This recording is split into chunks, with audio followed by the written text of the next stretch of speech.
Vamos a comenzar nuestra primera sesión de esta nueva materia que es Derecho Agrario. Me da mucho gusto verlas nuevamente, compartir con ustedes, aunque sea ahora vía remota, vía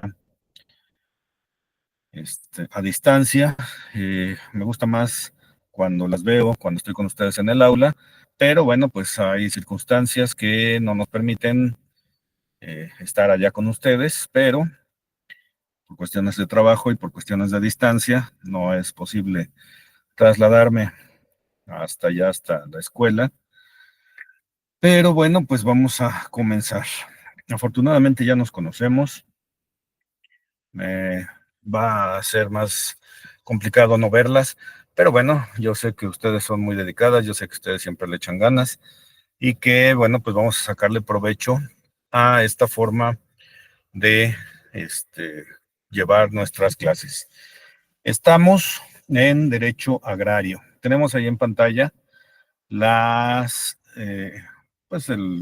que es la ley agraria. Esta ley agraria que fue publicada en el año de 1992. Se crea el 10 de abril, se publica el 26 de febrero de 1992. Pero tiene una particularidad en su origen esta ley agraria. Y eso es parte de lo que quiero que comencemos a platicar en esta ocasión, en esta oportunidad.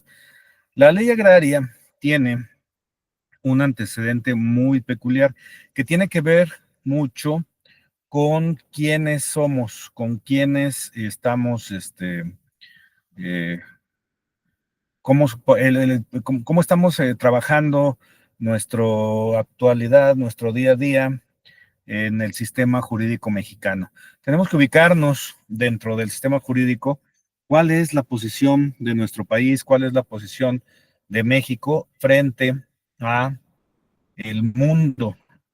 Eh, no sé si esto lo hemos platicado en alguna otra ocasión, en alguna otra oportunidad, pero pues vamos a platicar por qué se crea esta nueva ley agraria en 1992 y por qué tenemos, eh, ¿cómo se llama? El sistema jurídico del que actualmente disfrutamos. Primero tenemos que platicar, denme un segundo porque parece que no está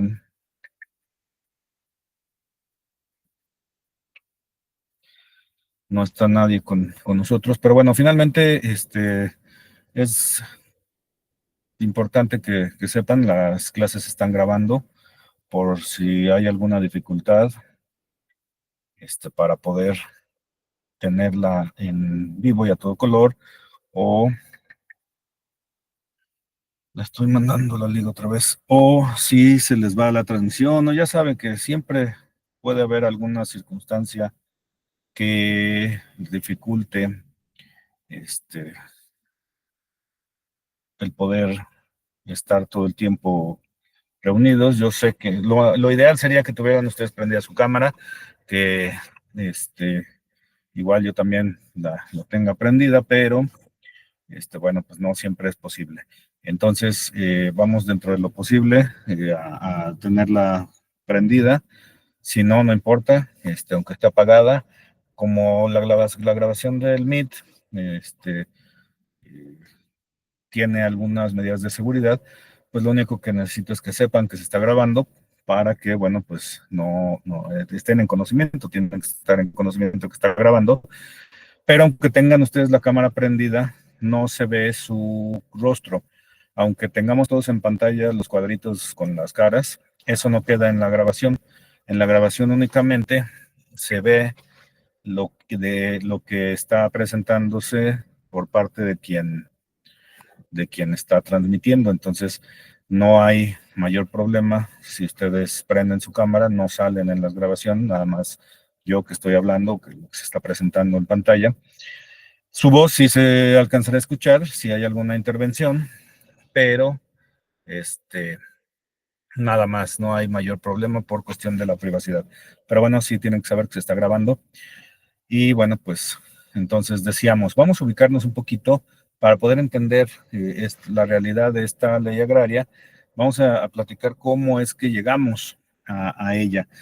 Pero vámonos a remontar un poquito hacia atrás. Vámonos hacia la Segunda Guerra Mundial y vamos a platicar un poquito de varios temas como antecedente. Estos temas tienen que ver con la globalización. ¿Qué es esto de la globalización? La globalización es que el mundo, lo conocemos como globo terráqueo. De ahí viene la palabra globalización, de globo. Vivimos en el planeta Tierra, vivimos en el globo terráqueo, y eso significa, bueno, pues que somos parte de ese gran mundo conformado por infinidad de países y obviamente muchísimas personas que habitan en diferentes lugares de cada uno de esos países. El concepto de globalización tiene que ver con la interacción que tienen todas las personas con los demás, independientemente del lugar en el que se encuentren, independientemente del continente, del país, de, de la latitud, la longitud, etcétera, en el que estén. Bueno, pues todos tenemos una relación unos con otros. El ejemplo más claro de esta interrelación que podemos tener en un lugar y otro es lo que estamos haciendo en este momento. Estamos haciendo una transmisión en vivo a través de sistemas informáticos, a través de Internet, por una plataforma electrónica, y eso nos permite estar en diferentes lugares unidos al mismo tiempo, platicando al mismo tiempo, en una misma clase, viendo la misma pantalla, viendo lo mismo en un aparato, eh, ya sea su teléfono, una tableta, una computadora, pero estamos conectados y así pudiera ingresar en esta sesión alguien desde Londres, alguien desde Japón, alguien desde cualquier parte del mundo. Ahorita ustedes están en Los Reyes La Paz, Estado de México, yo estoy por acá, por el centro de la Ciudad de México, cerca de Santa María de la Ribera, y bueno, pues estamos en el mismo lugar, estamos interactuando. Ese es el concepto de globalización. Podemos estar unidos en el mismo, al mismo tiempo, platicando, conversando a través de la tecnología con otras personas en cualquier parte del mundo. Pero esa interrelación que se da a partir de la tecnología se empieza a dar desde muchos años antes a través del intercambio comercial, a través del intercambio de productos que se realizan entre comunidades para obtener diferentes productos que no se cultivan en todos lados. Ustedes bueno, aquí en México estamos acostumbrados a cocinar, por ejemplo, con jitomate. A todo le ponemos jitomate, a la sopa, a los guisados, etcétera. Pero el jitomate es un producto que no se da en cualquier lado.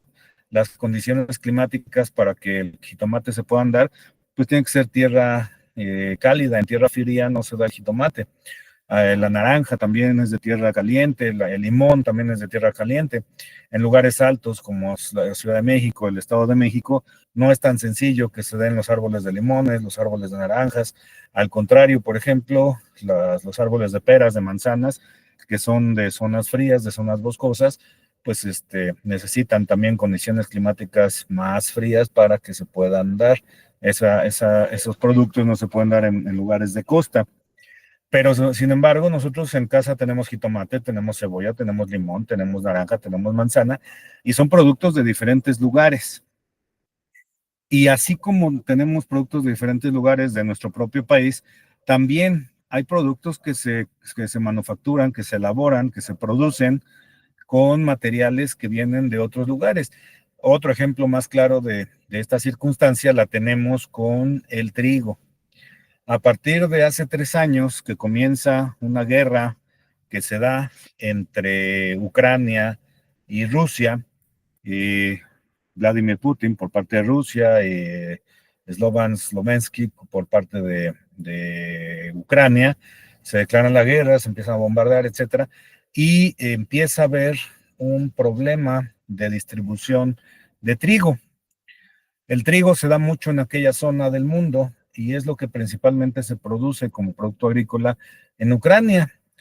Nosotros tenemos una de las principales empresas productoras de pan en todo el mundo, que es 100% mexicana, que corresponde a un grupo que se llama Servitje Bimbo.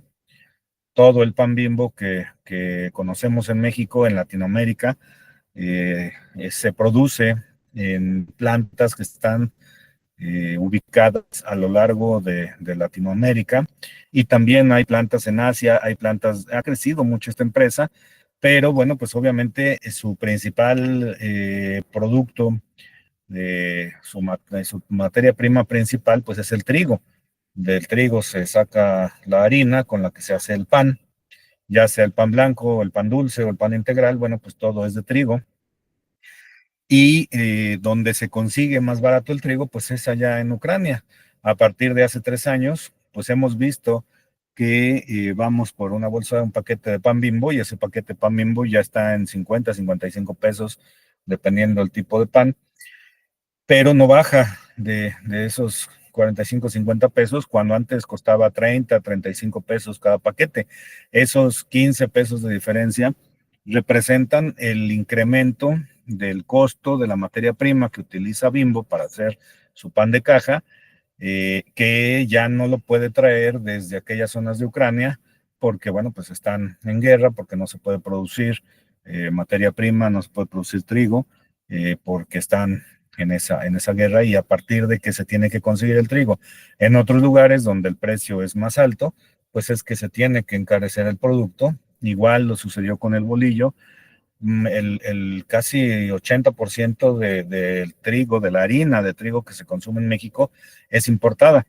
Bueno, afortunadamente vivimos en un país con muchos recursos naturales, con mucho territorio, que tiene costas, que tiene lagos, que tiene superficies altas, que tiene superficies bajas, que tiene zona de playas, costeras, etcétera.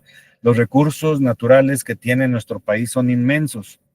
Desafortunadamente no los sabemos aprovechar de la manera más adecuada que debiéramos, y entonces esto hace que México tenga siempre un déficit y tenga que consumir productos que te importa, que trae de otros lugares. En este caso, la harina que se consume en México, no nada más de esta empresa Bimbo, sino también de toda la Asociación Nacional de Panificadores del Valle de México, y muchos de los panificadores del país traen también, importan el trigo, la harina de trigo, desde aquellas zonas del mundo. Y obviamente al bajar la producción, pues aumenta el precio, y o no hay producción, pues se tiene que conseguir la materia prima, la harina de trigo, en otros lugares del mundo, y pues sale más caro, por eso se encarecen los productos. Bueno, pues eso es parte de ese fenómeno de globalización. Todos dependemos unos de otros, no se puede producir todo lo que se requiere en un solo lugar, porque, bueno, pues interactuamos, así como a través de la tecnología, pues también a través de los productos y los servicios que necesitamos y que vamos adquiriendo. Si revisamos lo que traemos puesto, pues habrá mucho de la propia ropa que traemos, los tenis, este, la camiseta. Si revisamos las etiquetas, algunas dirán hechos en Taiwán, otros hechos en China, otros hechos en Taiwán, en Vietnam, alguno que otro hecho en México. El teléfono celular, depende de la marca que sea, pero la mayor parte son o japoneses o coreanos.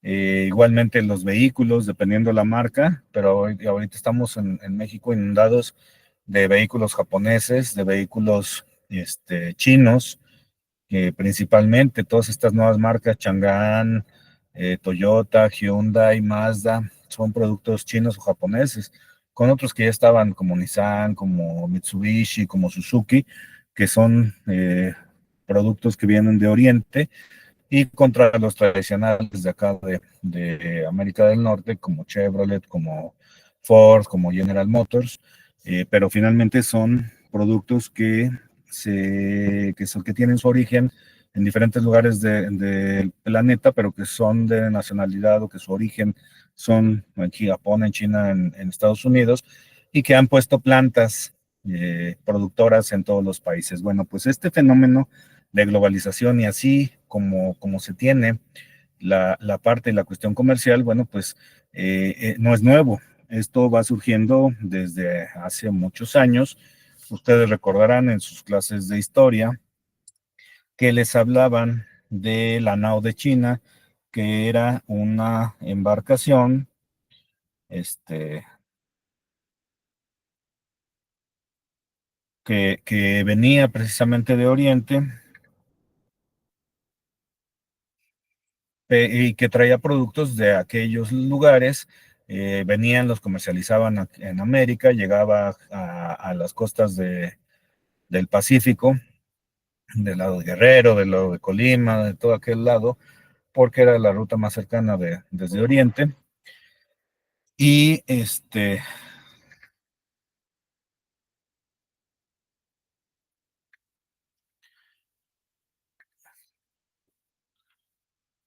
denme un segundito.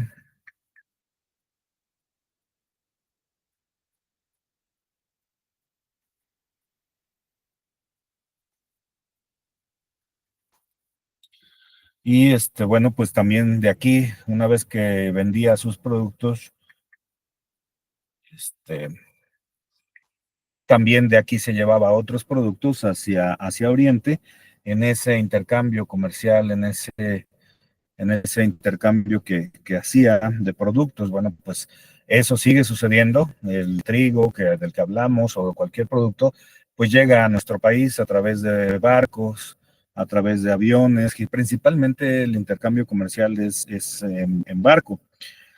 En, cuando tengan comercio internacional o cuando tengan alguna materia de estas aduanero y demás, donde se revise cómo se hacen la importación y la exportación de productos, pues verán que hay unas reglas internacionales para el intercambio comercial, intercambio de productos, que bueno, pues generalmente y lo más barato para atravesar el mundo con mercancía es a través de barcos, estos grandes contenedores que trasladan los grandes transatlánticos, las grandes embarcaciones y que llegan a los puertos comerciales de todos los países. En México, ¿qué puertos comerciales importantes tenemos? Pues en Veracruz, que es uno de los puertos importantes, que a Veracruz llega el comercio de Europa, de África, y por el otro lado, pues tenemos todavía más importantes en Colima, en Lázaro Cárdenas, Michoacán,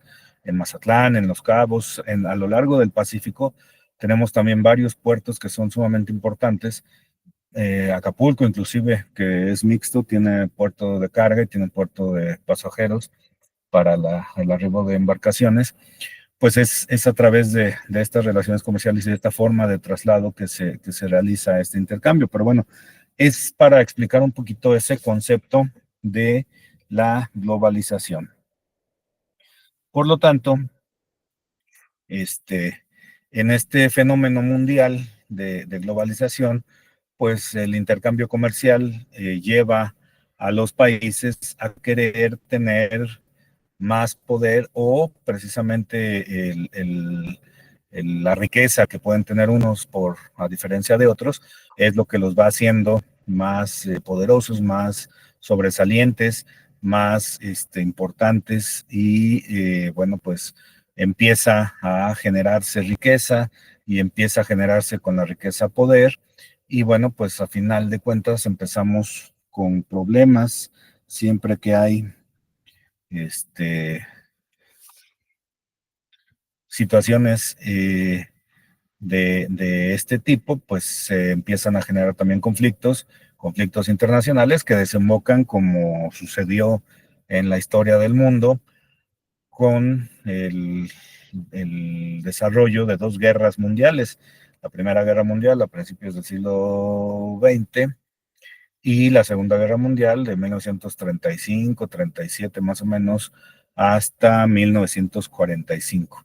¿Por qué nos ubicamos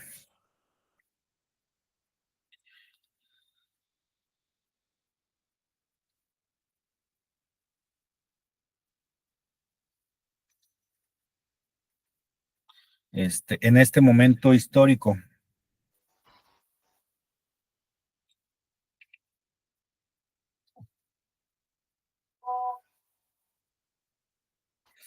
En este momento histórico, porque, bueno, pues la Segunda Guerra Mundial, sobre todo, donde intervienen principalmente países europeos y países asiáticos. Se hacen dos ejes aliados de un lado y otro, apoyando unos a unos países y otros a otros países.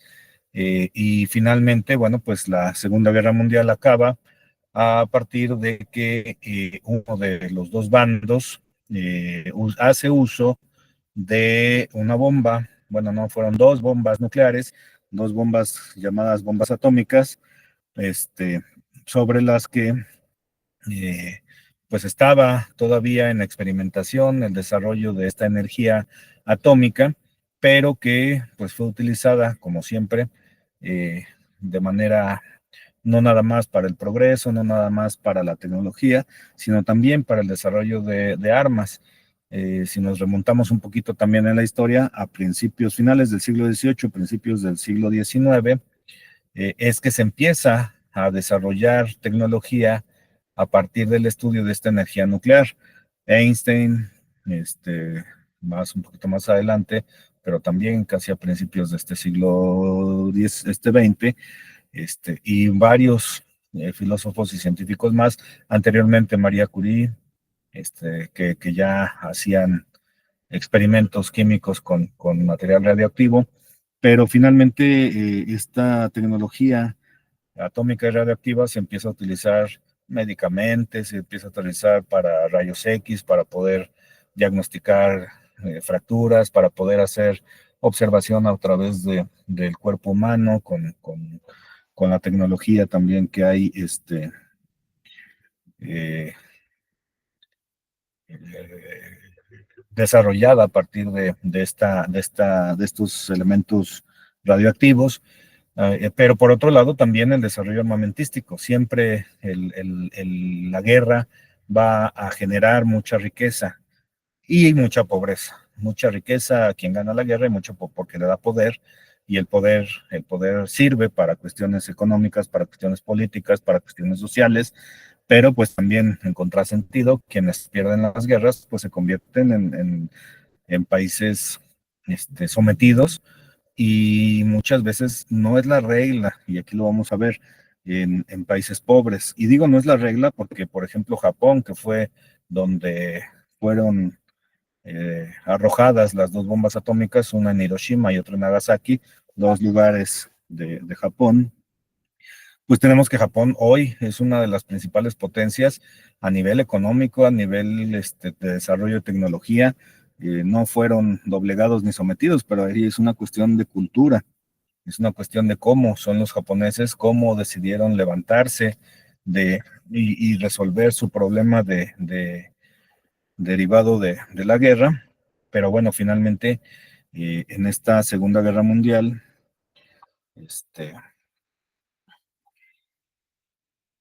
es que empiezan eh, a darse ciertos fenómenos, pero también mucha muerte, mucho genocidio.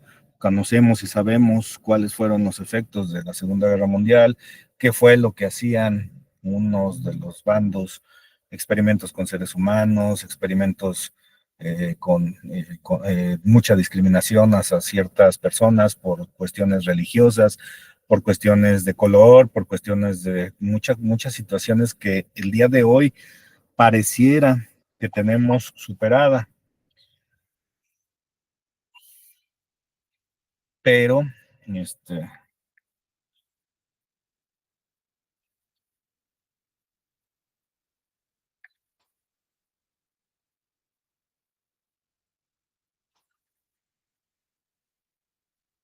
un segundito.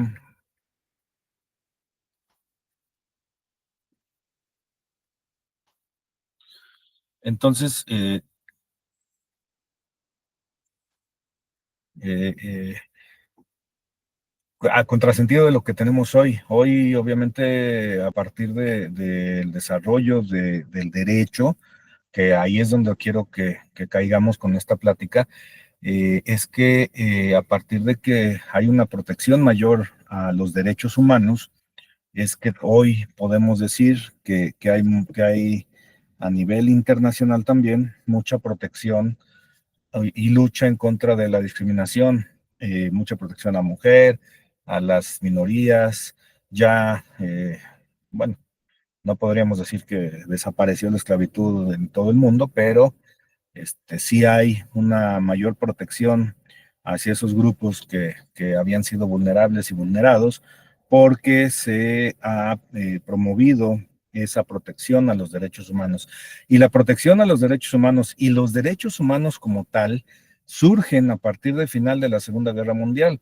Cuando termina la Segunda Guerra Mundial, cuando se da esa gran devastación por el lanzamiento de las bombas nucleares, es que el mundo se espanta de los estragos tan terribles que generó estas bombas atómicas, y entonces hacen inmediatamente un pacto de paz, se acaba la guerra y se crea la Organización de Naciones Unidas, principalmente con el propósito en aquel tiempo de evitar que sucediera una nueva guerra mundial, porque con el desarrollo de la tecnología que se tenía en 1945 y las bombas atómicas de Hiroshima y Nagasaki, pues la humanidad, el ser humano se dio cuenta que con una tercera guerra mundial, pues se podía acabar con la propia humanidad. Esa tecnología y esas armas eran tan potentes, eran tanta su poder destructivo, que podían destruir a toda la humanidad, al ser humano. Entonces se crea esta Organización de Naciones Unidas para evitar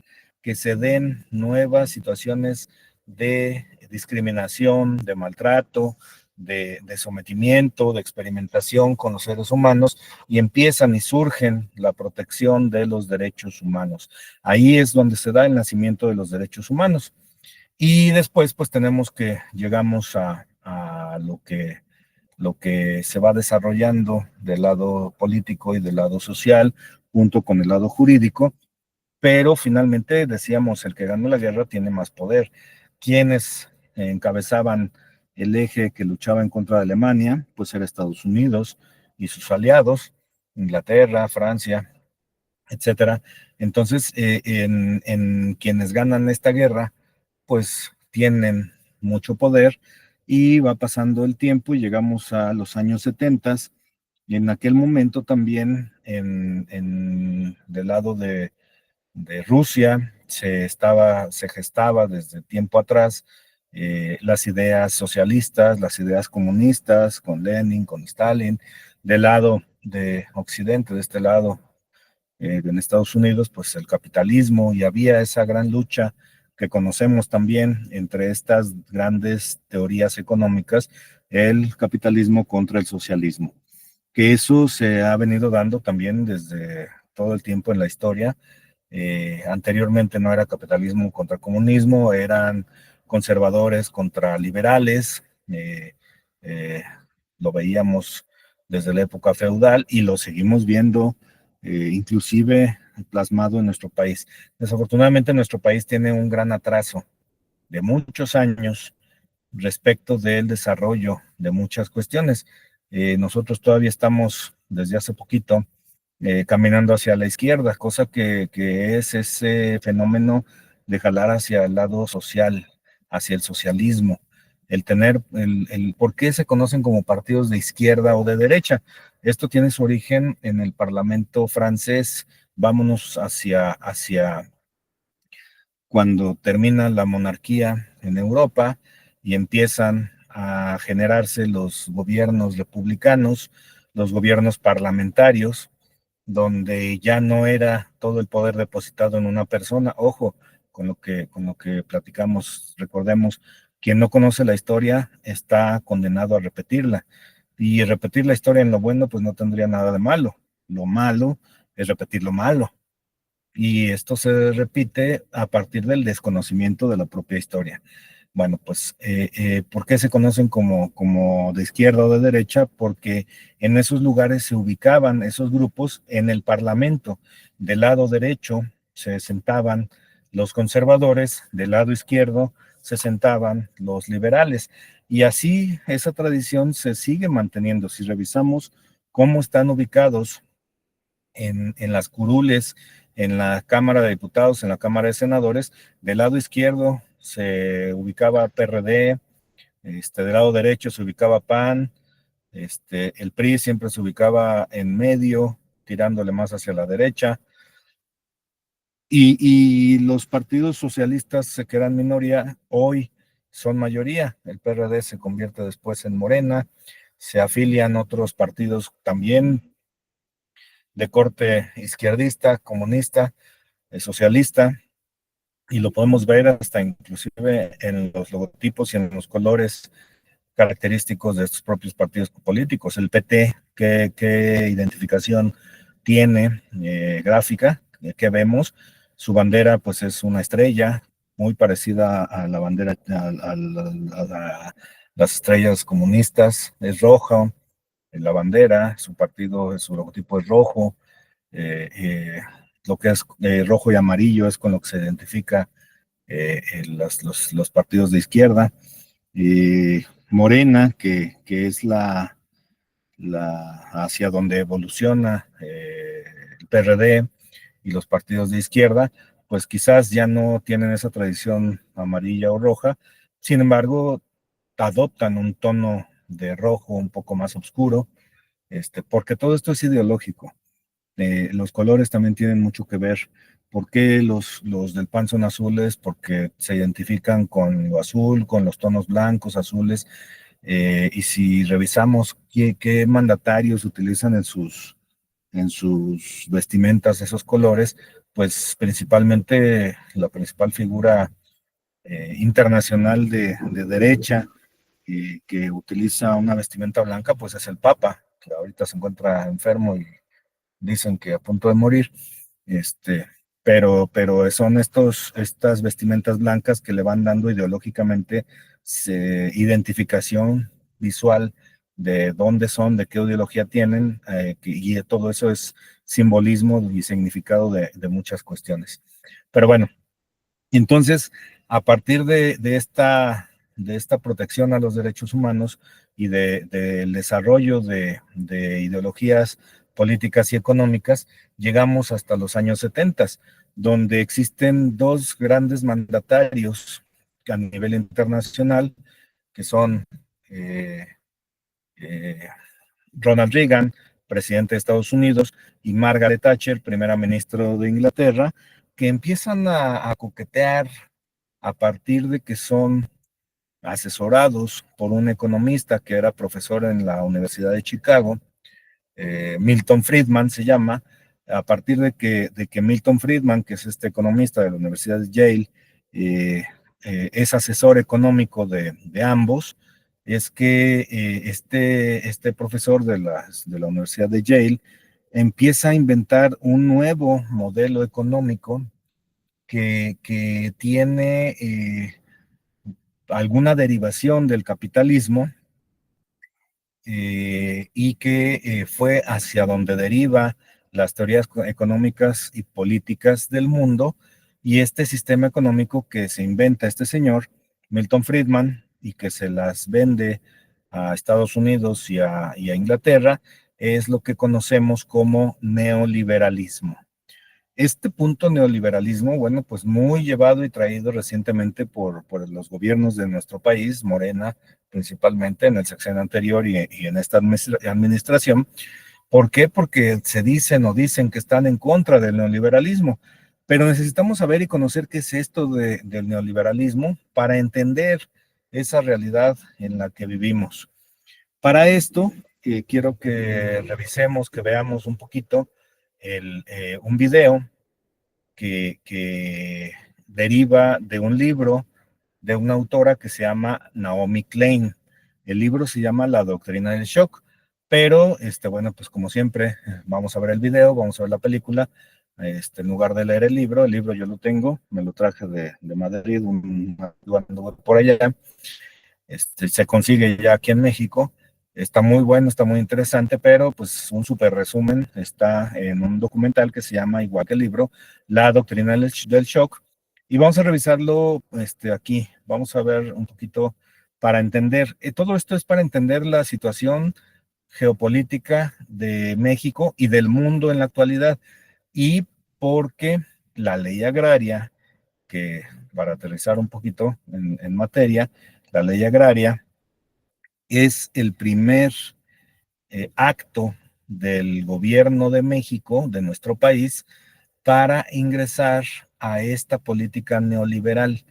Y vamos a explicar por qué, pero bueno, todo esto es el antecedente de nuestro sistema jurídico como lo tenemos hoy, de todas las grandes reformas que tenemos en México, el camino de México de un sistema tradicional de juicios escritos a la evolución que se trae de la aplicación de juicios orales, no nada más en materia penal, ahora ya tenemos un Código Nacional de Procedimientos Civiles y Familiares, también ya en vigor en la Ciudad de México y próximamente en vigor en todo el país, donde la aplicación es juicios orales, en materia mercantil, juicios orales, en materia laboral, juicios orales, pero el primer cambio que se da en nuestro México hacia juicios orales tal y como los conocemos el día de hoy, se da precisamente en esta ley agraria. Por eso es importante conocer ese antecedente, porque es el reflejo y es el principio de lo que hoy tenemos en nuestro país en el sistema jurídico. Entonces vamos a revisar de lo que nos queda de clase un poquito este video. Pongan mucha atención, revisen muy bien, escuchen y vean muy bien lo que se dice, porque es sumamente importante. Eh, para poder entender. No lo vamos a revisar todo, sí nos da tiempo todavía, pero no lo vamos a ver todo. Vamos a ver una parte importante y se van a dar cuenta de muchas cosas a partir de la revisión de este video. Vamos a ponerlo aquí en la pantalla. Aquí lo tenemos. Espero que sí se escuche.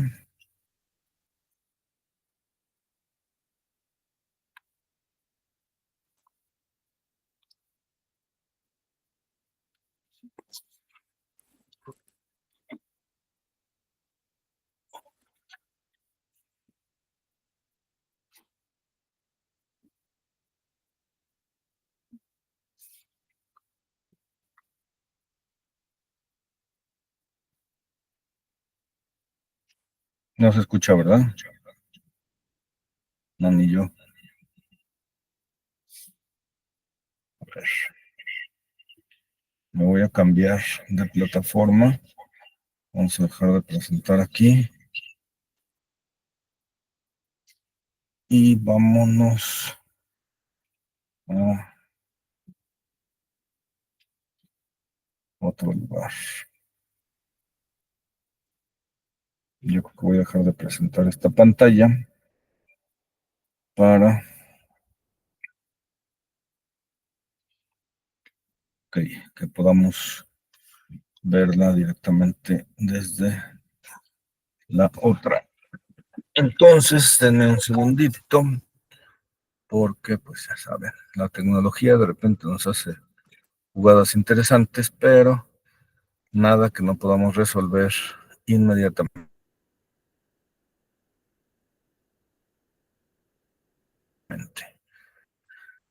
Entonces, bueno, que este documental basado en el libro de Naomi Klein, La doctrina del shock, nos habla precisamente de todo esto que estamos platicando, todo esto del cómo el mundo a partir de los años 70, por eso me ubiqué primero, Segunda Guerra Mundial, nacimiento y protección de derechos humanos, para después llegar a los años 70, que es donde se crea este sistema económico político que conocemos como neoliberalismo. Pero revisemos, ¿por qué se llama doctrina del shock? Al principio,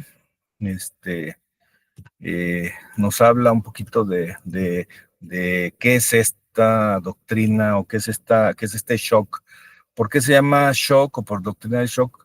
Hace un paralelismo, no es lo más importante del video, pero así empieza, hace una explicación de cómo se trataban algunas enfermedades mentales a partir de descargas eléctricas que se le daba a las...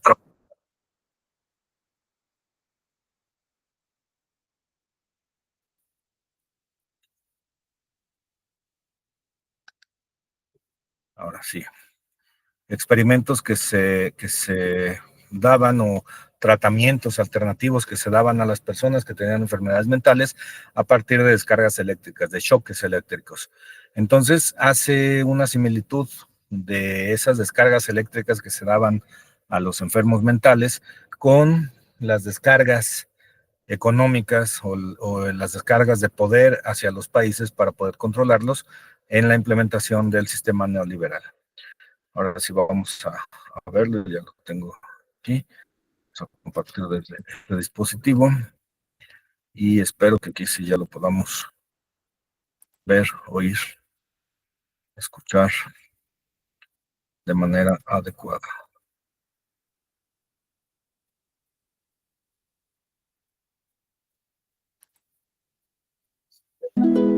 Todo empezó el 1 de junio de 1951, cuando representantes de agencias de inteligencia occidentales se reunieron en secreto con profesores universitarios en el Hotel Ritz-Carlton de Montreal. Como resultado de esta reunión, el ejército financió una investigación sobre el aislamiento sensorial en la Universidad de McGill. El aislamiento sensorial es una forma de producir una monotonía extrema. Provoca una reducción de la capacidad crítica, nubla la mente y el sujeto se queja de que ni siquiera puede fantasear. Y cuando un estudiante universitario no es capaz de fantasear, mal asunto. Mientras experimentábamos, empecé a creer que quizá algo que causara incomodidad o incluso dolor sería más tolerable que las condiciones de aislamiento que estudiábamos. Hebb decidió dejar de trabajar en la investigación. No tenía idea, cuando lo propuse, del arma tan terrible, tan potencialmente terrible que podía llegar a ser. Este es nuestro momento, nuestra oportunidad. Pero los experimentos continuaron bajo las órdenes del ambicioso jefe de psiquiatría, el Dr. Ewen Cameron. Su trabajo iba mucho más allá que el nuestro. Nosotros dejábamos muy claro que el sujeto podía marcharse en el momento en que quisiera, y algunos se iban. Los pacientes de Cameron no tuvieron tanta suerte. El Allen Memorial Institute, donde trabajaba, empezó a aparecer donde Cameron llevaba a cabo experimentos extraños con sus pacientes de psiquiatría. Quería borrarles la mente, dejársela en blanco, para reprogramarlos desde cero. Janine Huart, una joven madre de 4 hijos, padecía una depresión posparto. Me entraban escalofríos cuando me decían, mañana te toca tratamiento de electrochoque. Me estremecía, me daba mucho miedo.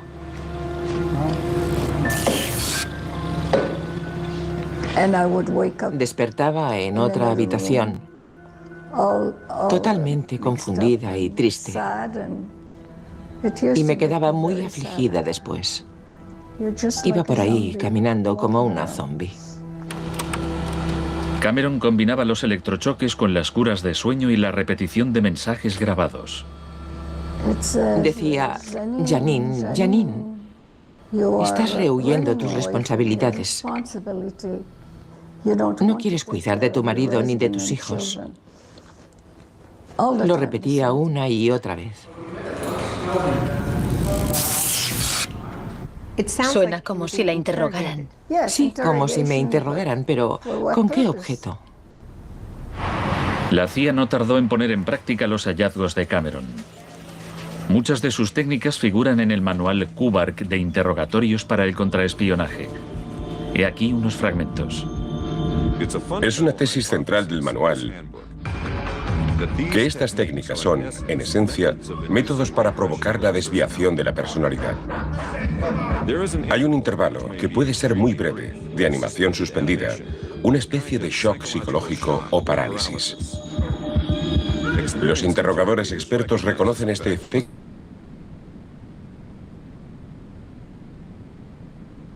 cuando se da. Y saben que desde ese momento el sujeto está mucho más abierto a la cuestión, mucho más dispuesto a obedecer que justo antes de sufrir el shock. El otro Dr. Shock.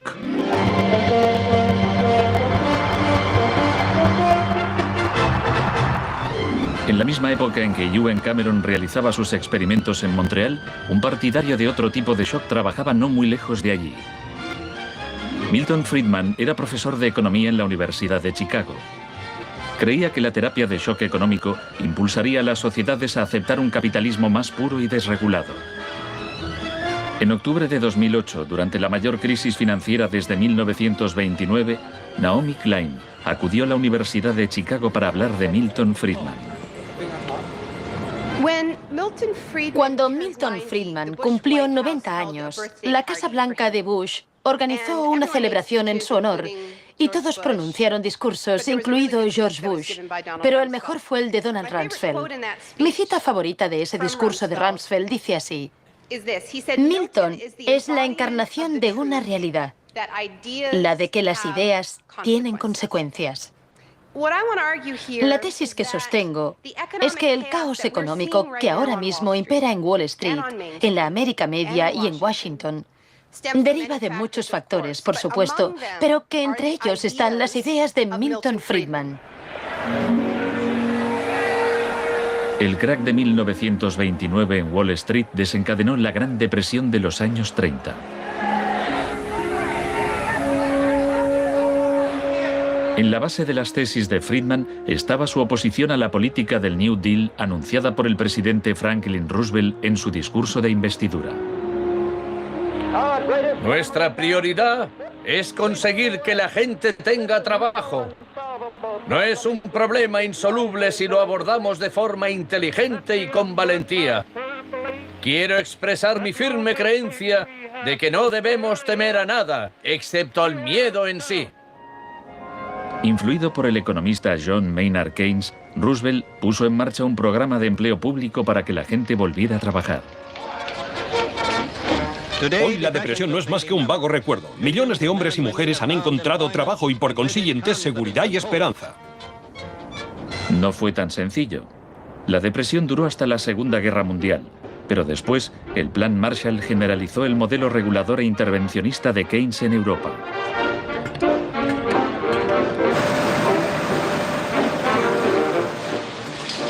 Sus principios gozaron de gran aceptación, aunque no por parte del Departamento de Economía de la Universidad de Chicago.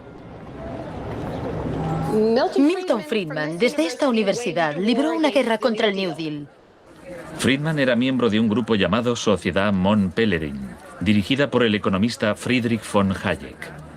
Creían que si el gobierno dejaba de prestar servicios y de regular los mercados, los problemas de la economía se resolverían solos.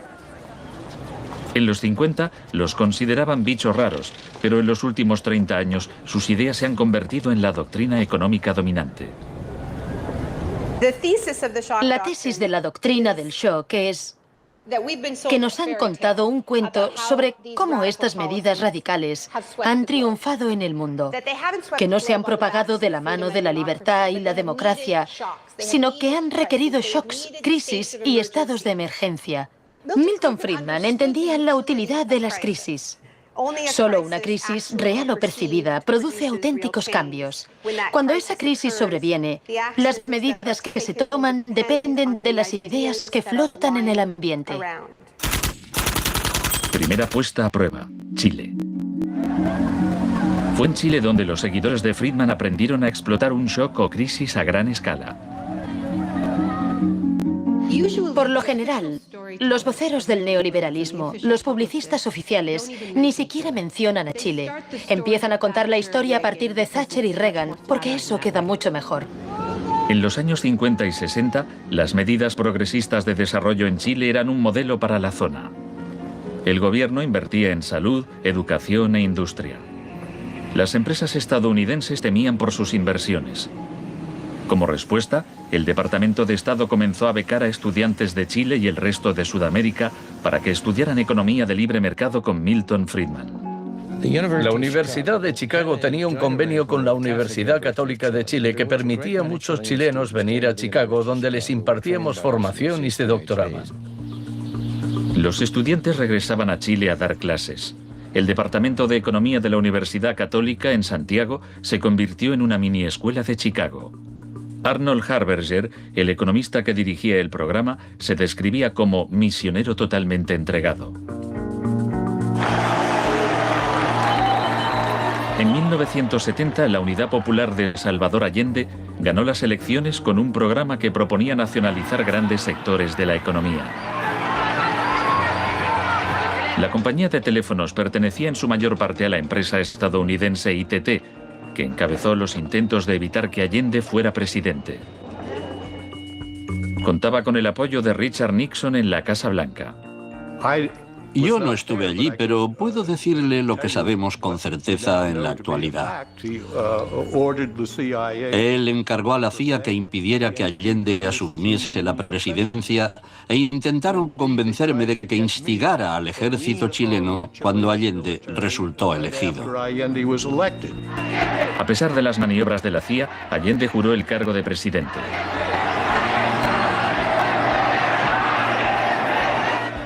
Richard Nixon ordenó al director de la CIA que hiciera gritar a la economía. El señor Nixon es presidente de Estados Unidos y yo soy presidente de Chile. Yo no tendré un término despectivo contra el señor Nixon mientras el señor Nixon respete al presidente de Chile. Comenzó a fraguarse un golpe militar. Los Chicago Boys chilenos se pusieron a trabajar en un programa económico de 500 páginas llamado El Ladrillo. Con dinero de Estados Unidos se hizo todo lo posible por desestabilizar la economía. Se declaró una huelga de camioneros que paralizó fábricas y tiendas. Hubo un golpe de Estado fallido el 29 de junio de 1973. Después, el 11 de septiembre, bajo el mando del general Pinochet, el ejército asaltó el Palacio Presidencial. El shock de la guerra. Chile había disfrutado durante 41 años ininterrumpidos de un régimen democrático que estaba siendo derrocado por medio de la violencia. Para Pinochet y sus partidarios el golpe era una guerra, y desde luego estaba concebido para parecerlo. Fue el precursor chileno de la doctrina militar de shock y pavor.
Fuerzas Armadas y de Orden, solo bajo la inspiración patriótica de sacar al país del caos que en forma aguda lo estaba precipitando el gobierno marxista de Salvador Allende. Los Chicago Boys entregaron a Pinochet el ladrillo, su plan económico.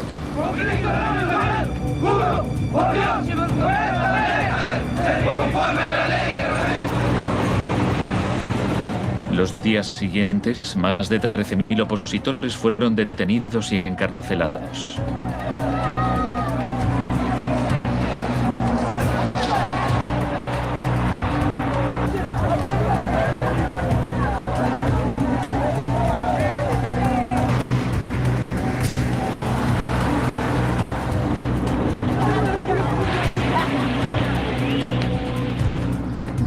Recluyeron a miles de presos en el Estadio Nacional y a muchos los torturaron.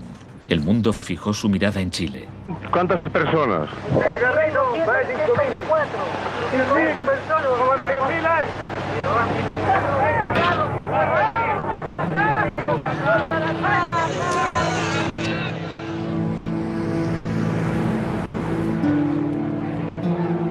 A principios de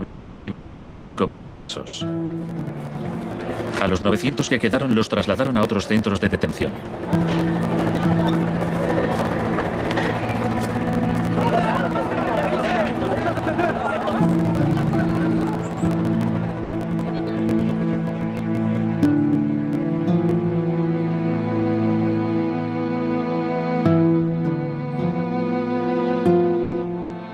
Menos de un mes después, la FIFA dejó a Chile jugar una eliminatoria para el Mundial de Fútbol en ese mismo estadio. Su rival, la Unión Soviética, se negó a jugar allí, así que se permitió a Chile marcar en portería vacía y clasificarse para el Mundial de 1974. Porque fueron tocando sin adversarios al otro lado. El shock económico. Aprovechando el estado de shock de la población, Pinochet impuso las medidas recomendadas por los Chicago Boys, suprimió el control de precios, privatizó empresas estatales, eliminó aranceles de importación y redujo el gasto público. Más tarde, Friedman reconoció abiertamente la importancia del experimento chileno. Se trataba del primer caso en que un avance hacia el comunismo daba paso a un avance hacia el libre mercado. No dio resultado. Al cabo de un año había una inflación del 375% anual, la más alta del mundo. Así que en marzo de 1975, Arnold Harberger y Milton Friedman volaron a Santiago. Empleó una expresión que nunca se había utilizado en el contexto de una crisis económica mundial. Exigió un tratamiento de shock. Dijo que él era como un médico que iba a ayudar a un país asolado por una epidemia y simplemente recetaba el remedio. Friedman escribió que el general Pinochet se mostraba receptivo a la idea de un tratamiento de shock, aunque era evidente que le preocupaba el paro temporal que podía causar.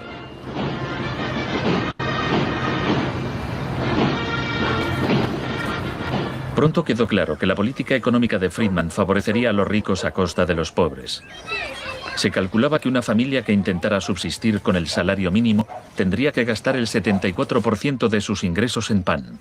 Viajar en autobús o beber leche se había convertido en un lujo. Pinochet acabó con la distribución gratuita de leche en las escuelas, disposición similar a la polémica medida que había tomado la joven ministra de Educación británica que más tarde sería su amiga. ¿Me siento aquí? Gracias. Muchas gracias. Para poder imponer estas políticas económicas, había que sembrar el miedo hacia un enemigo. Tampoco creo yo que se haya triunfado totalmente sobre el marxismo. El marxismo es como un fantasma. Cuesta mucho tomarlo. Mejor dicho, no se puede tomar.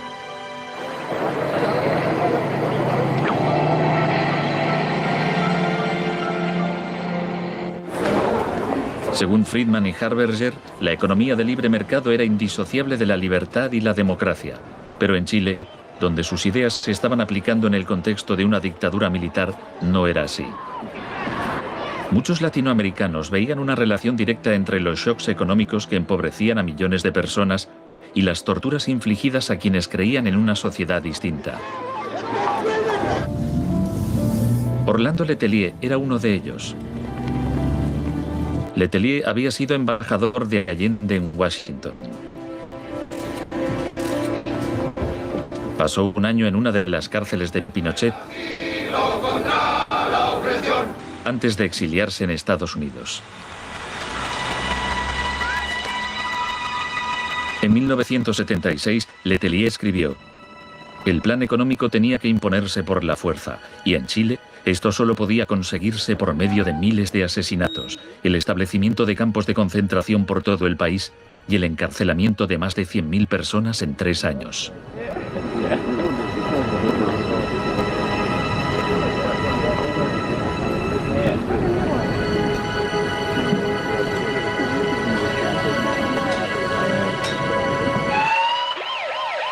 Antes de que pasara un mes, Letelier murió en un atentado con coche bomba.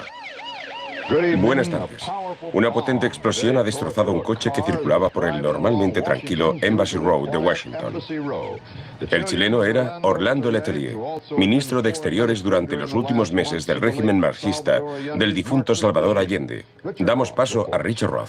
Michael Townley, miembro de la policía política secreta de Pinochet, estaba detrás del atentado. Había entrado en Estados Unidos con pasaporte falso y la CIA estaba al corriente de ello. Michael, buenas noches. Buenas noches, Pablo. La opinión del Poder Judicial chileno, ¿hay confianza en él? Mire, yo confío plenamente en la justicia chilena, como patriota y luchador antimarxista y juntista por sobre todas las cosas.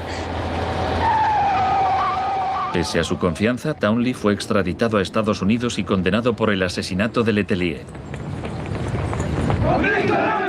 Pinochet gobernó Chile como dictador durante 17 años, pero en una entrevista en que se sinceraba, Harberger seguía negándolo. Un gobierno represivo no puede durar mucho tiempo en el marco de un sistema de auténtica libertad económica. El año del asesinato de Orlando Letelier se le concedió a Friedman el Premio Nobel de Economía. Saben, tienen una idea totalmente deformada de lo que pasó. Les explicaré un par de cosas. En primer lugar, universidades chilenas me ofrecieron 2 títulos honoríficos antes de que yo viajara allí. Rehusé aceptarlos porque dichas universidades se financiaban en parte con fondos públicos y yo no quería dar en ningún caso la impresión de que apoyaba el régimen político de Chile. No soy representante de Chile, no soy asesor de Chile, ni tengo responsabilidades para con el gobierno de Chile.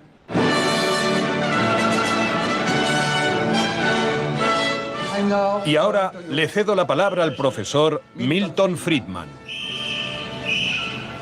Friedman, vete a casa. Friedman, vete a casa.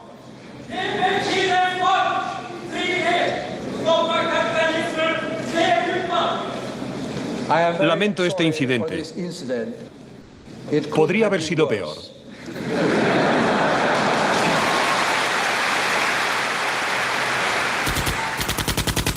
La revolución se propaga. El propósito de la doctrina del shock es contar una historia alternativa de cómo esa oleada salvaje de capitalismo puro e incontrolado que estamos viviendo llegó a dominar el mundo. Chile no fue el único país de Sudamérica que adoptó las políticas de la Escuela de Chicago. Los seguidores de Friedman ocupaban cargos clave en Brasil y asesoraban el gobierno de Uruguay. Entonces, el 24 de marzo de 1976, un golpe militar derrocó al gobierno de Isabel Perón en Argentina. Una junta de 3 generales tomó el poder bajo el mando del general Videla. Los Chicago Boys accedieron a puestos económicos relevantes en el gobierno militar. Aprovecharon la oportunidad para introducir importantes reformas económicas y sociales. Un año después del golpe, los sueldos habían perdido el 40% de su valor, se cerraban fábricas y la pobreza se disparó. Como en Chile, hubo que aterrorizar al pueblo para que aceptara estas medidas económicas.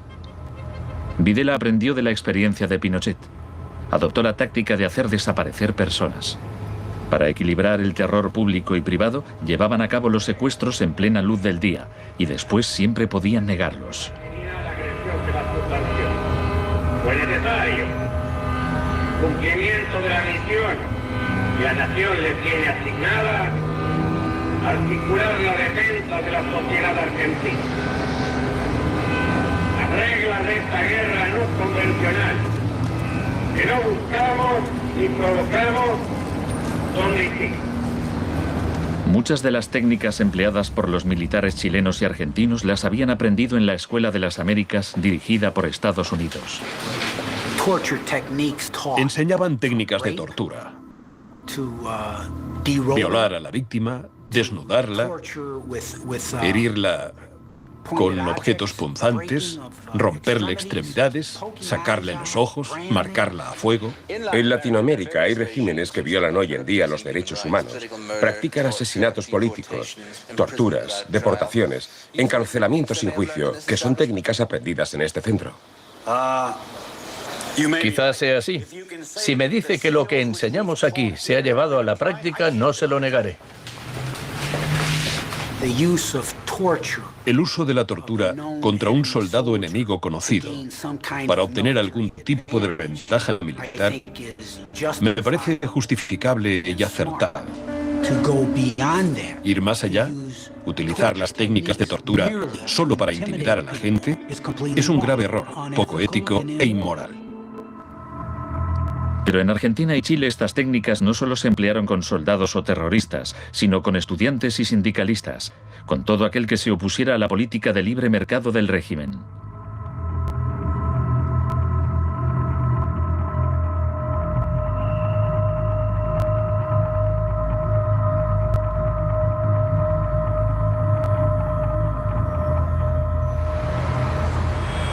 En 1978, la Junta de Argentina fue anfitriona del Mundial de Fútbol. La final se jugó en un estadio que estaba aproximadamente a 1 kilómetro del mayor centro de detención del país, donde había miles de presos en cámaras de tortura. Decir que con los goles, con el grito de gol, se tapaba la voz de los secuestrados, los gritos de los secuestrados, era una realidad. Organización extraordinaria, miles y miles de banderas, miles y miles de gargantas enronquecidas, 25 millones de argentinos que tienen un solo color, el celeste y blanco. El fútbol ha hecho el milagro del país, de este maíz maravilloso que nos siguen atacando aquellos que... Argentina llevó su régimen de terror un paso más lejos que Chile. Entre los desaparecidos había cientos de mujeres embarazadas a quienes les permitieron dar a luz antes de asesinarlas. De todas aquellas mujeres que estaban embarazadas, les permitieron tener a sus hijos para una vez que nacieran, sacárselos. Y eso sucedió con 500. Yo soy uno de esos 500. Esos niños, muchos de los cuales fueron criados por familias afines al ejército, eran un escalofriante recordatorio del proyecto de la Junta de rehacer toda la sociedad.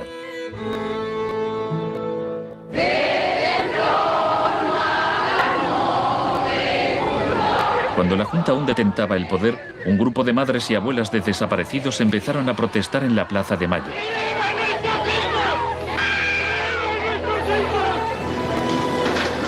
Como detectives buscaron a los niños perdidos. Tras la caída de la Junta, localizaron a algunos y los reunieron con sus familias. De vez en cuando encontraban restos. Por lo general, no encontraban nada. El general Videla fue declarado culpable de asesinato, secuestro y tortura. Señores jueces, nunca más. Se le condenó a cadena perpetua.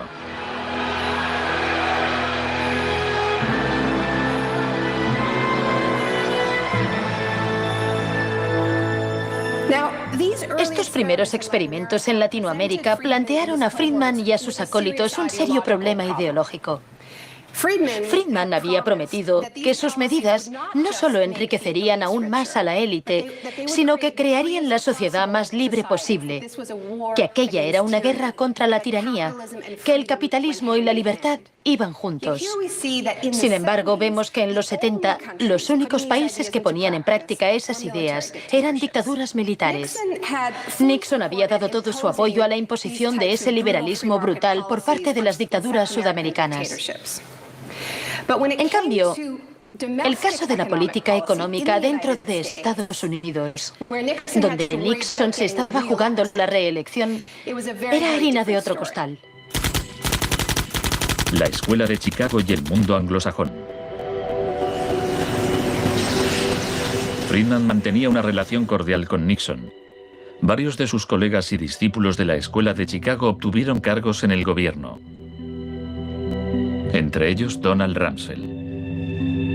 Con la ayuda de Dios. Enhorabuena. Gracias. En 1971, en plena depresión económica, Nixon dejó a un lado las ideas de Friedman e instauró una política de control de precios y salarios. Puso a Rumsfeld al cargo. Es en esencia una cuestión de oferta y demanda. Hace tiempo que me opongo al control de salarios y precios. Creo que implica la injerencia del gobierno en la libertad individual y me parece intolerable. La política keynesiana tuvo éxito y Nixon salió reelegido con una victoria aplastante. Fue un duro golpe para Friedman. Más tarde, en 1979, Margaret Thatcher fue elegida primera ministra en Gran Bretaña. Su gurú intelectual era el viejo mentor de Milton Friedman, Friedrich von Hayek. Poco más de un año después, Ronald Reagan ganó las elecciones presidenciales de Estados Unidos. Ahora, tanto Gran Bretaña como Estados Unidos estaban en manos de friedmanitas declarados. El programa con que Margaret Thatcher llegó al poder se basaba en 4 puntos: recortar el gasto público, bajar los impuestos, reducir el número de empresas estatales o paraestatales, desregular la industria e introducir una política monetaria moderada y estable para combatir la inflación. Durante sus primeros 3 años en el poder, el paro se duplicó en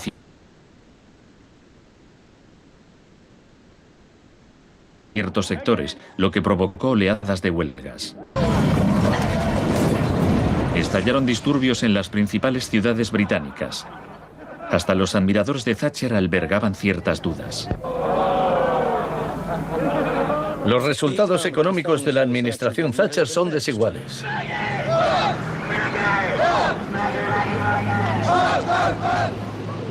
A quienes esperan ansiosos a que yo haga caso del eslogan favorito de los medios, dar vuelta atrás, solo puedo decirles una cosa: dad vuelta atrás vosotros si queréis. La dama no es partidaria de ello. Friedrich von Hayek instó a Thatcher a adoptar las políticas de shock económico de Pinochet. Ella replicó: en Gran Bretaña, con sus instituciones democráticas y su necesidad de un alto grado de consenso interno, algunas medidas tomadas en Chile son del todo inaceptables. La enorme impopularidad de Thatcher demostraba una vez más que el fundamentalismo del libre mercado era demasiado impopular y perjudicaba directamente a demasiada gente como para sobrevivir en un sistema democrático que requería el consentimiento de los gobernados, a diferencia de una dictadura militar. Lo que sacó a Thatcher del abismo y salvó finalmente el proyecto fue una crisis, la crisis suprema, de hecho, una guerra. Estamos aquí porque, por primera vez en muchos años, un territorio de soberanía británica ha sido invadido por un país extranjero. El gobierno ha decidido que un importante destacamento zarpe en cuanto se hayan ultimado todos los preparativos. El acorazado Invincible irá en cabeza. La mayoría de los británicos ni siquiera había oído hablar de las Malvinas, pero cuando Argentina invadió el pequeño archipiélago a miles de kilómetros de distancia, en el Atlántico Sur, Thatcher aprovechó la ocasión para hacer honor al apodo Dama de Hierro. Caballeros, me dicen que la bandera blanca ondea sobre Stanley. La guerra terminó menos de 3 meses después.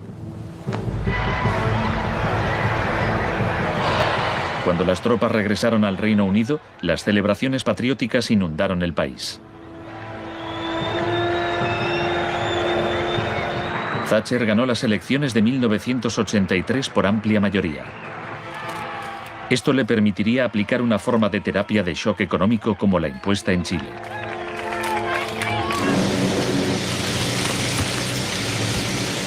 La organización de trabajadores más poderosa del país era el Sindicato Nacional de Mineros. Cuando la Junta Nacional del Carbón anunció el cierre de minas, los mineros declararon la huelga. Zonas del centro de Londres están paralizadas por miles de mineros y simpatizantes que se manifiestan por la ciudad en favor de la huelga de mineros, la más larga y feroz jamás vivida en Inglaterra desde 1926, así como la más costosa. La huelga duró casi un año. Thatcher empleó todos los medios a su disposición para acabar con el sindicato.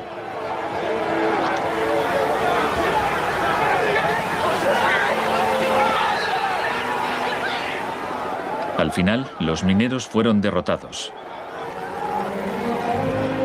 Thatcher aprovechó esta victoria para implantar la revolución de la Escuela de Chicago en su país. Una serie de anuncios vistosos promocionaba un programa de privatizaciones masivas. Thatcher vendió la industria del acero, el agua, la electricidad, el gas, el teléfono, aerolíneas, el petróleo. Privatizó las viviendas públicas. Salieron a concurso los servicios municipales. En 1986 se desregularon los servicios financieros y la banca. Se le llamó el Big Bang. No hace falta que le recuerde a ninguno de los presentes que el Big Bang es solo el principio. En el Reino Unido, antes de Thatcher, un gerente general ganaba 10 veces más que el empleado medio. En 2007 ganaba más de 100 veces más.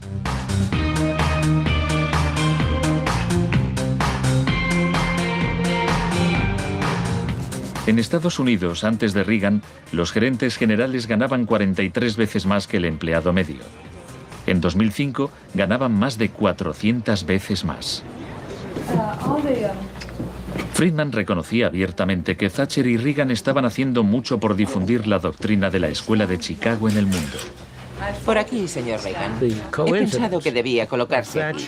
La coincidencia en el tiempo de los mandatos de Thatcher y Reagan fue sumamente importante para la aceptación pública en todo el mundo de un enfoque distinto de la política económica y monetaria. Muchas gracias. Voy a describirles un plan y una esperanza a largo plazo. Que el avance de la libertad y la democracia relegue al marxismo-leninismo al basurero de la historia, tal como ha hecho con otras tiranías que coartan la libertad e impiden que la gente se exprese. Más allá del telón de acero. Todos conocemos el cuento de hadas sobre la caída de Reagan. Thatcher al mando parecía tan próspero a los ojos de la gente del bloque comunista que ésta a su vez empezó a exigir medidas radicales de libre mercado. En realidad no sucedió así. Es cierto que quienes vivían oprimidos por el autoritarismo comunista querían la democracia de verdad y que querían poder ir a comprar tejanos y a comer Big Macs. Eso es cierto. Pero eso no significa que aspiraran al capitalismo salvaje con oligarcas descontrolados y sin protecciones sociales, que acabó por instaurarse en tantos países del bloque del Este que aún lo padecen hoy en día. Thatcher había hecho lo posible por socavar el poder de los sindicatos en el Reino Unido, pero en 1988 viajó a Polonia para ofrecerle su apoyo al sindicato Solidaridad. Se trata del proceso para pasar de donde están ahora a donde quieren estar. Como consecuencia de las huelgas en Polonia, se permitió a Solidaridad participar en las elecciones de junio de 1989, lo que a su vez desencadenó oleadas de manifestaciones en toda Europa del Este.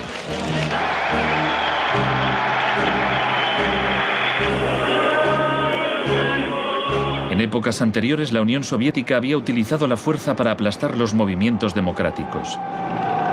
Pero ahora la URSS tenía un líder distinto, Mikhail Gorbachov, impulsor de la Glasnost y la Perestroika.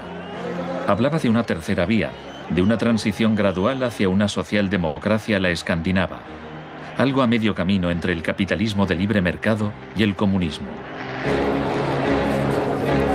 Gorbachov cautivó al público y los políticos de Occidente. Es un líder audaz, decidido y valiente. Ante la mirada de Gorbachov, los viejos regímenes comunistas se desmoronaron uno a uno.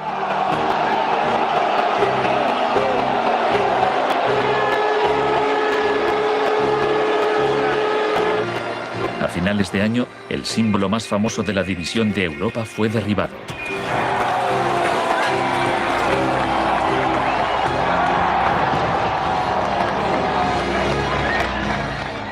Para Friedman y los Chicago Boys, se abrieron las puertas de todo un mundo nuevo.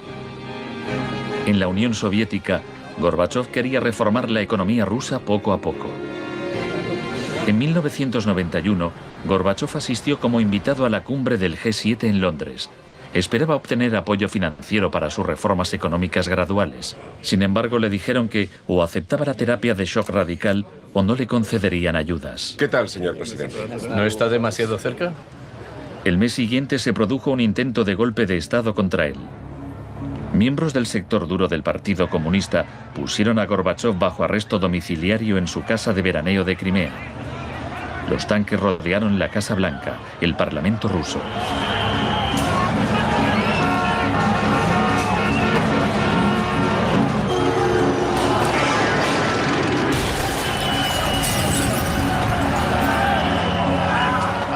En En el caos de los enfrentamientos callejeros, era evidente que, para reforzar su posición, el sector duro debía recurrir a la violencia. Estos choques entre el pueblo y las fuerzas del orden son algo nunca visto desde los tiempos lejanos de la Revolución Rusa. Hoy, cuando amanecía sobre un mar de escombros, empezaba a quedar claro que el golpe se estaba desmoronando. El edificio del Parlamento ruso estaba a salvo. El ejército no había intervenido. Y en el interior, el régimen tenía más poder que nunca.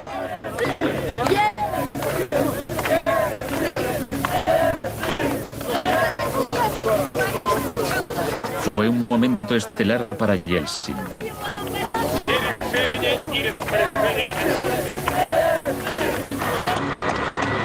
Gorbachov fue puesto en libertad y regresó a Moscú, pero había perdido una...